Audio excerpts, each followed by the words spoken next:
বিসমিল্লাহির রহমানির রহিম। আসসালামু আলাইকুম প্রিয় শিক্ষার্থী, তোমরা যারা 2025 সালে এসএসসি পরীক্ষার্থী, তোমাদের জন্য সবচেয়ে ইম্পর্টেন্ট প্যাসেজ হচ্ছে কি প্যাসেজ? এমসিকিউর জন্য যে প্যাসেজগুলো সবচেয়ে ইম্পর্টেন্ট সেগুলো হচ্ছে মইনুল ইসলাম দিয়ে যে প্যাসেজটা শুরু হয়েছে সেটা সবচেয়ে বেশি ইম্পর্টেন্ট।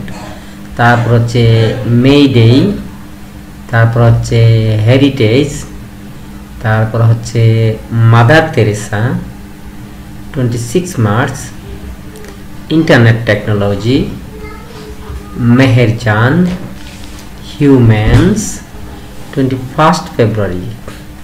এই প্যাসেজগুলো সবচেয়ে ইম্পর্টেন্ট এমসিকিউ প্রশ্নের জন্য। টেস্ট পেপার, বোর্ড কোশ্চেন আরও অন্যান্য সোর্স থেকে দেখা যায় এই প্যাসেজগুলো বারবার এসেছে, বিভিন্ন স্কুলে বারবার এসেছে। কাজেই এই প্যাসেজগুলো সবচেয়ে ইম্পর্টেন্ট এমসিকিউর জন্য। তোমরা এগুলো ভালো করে পড়তে পারো। এগুলো পড়লে আশা করা যায় আমাদের পরীক্ষা অবশ্যই কমন আসবে। থ্যাংক ইউ, আল্লাহ হাফেজ।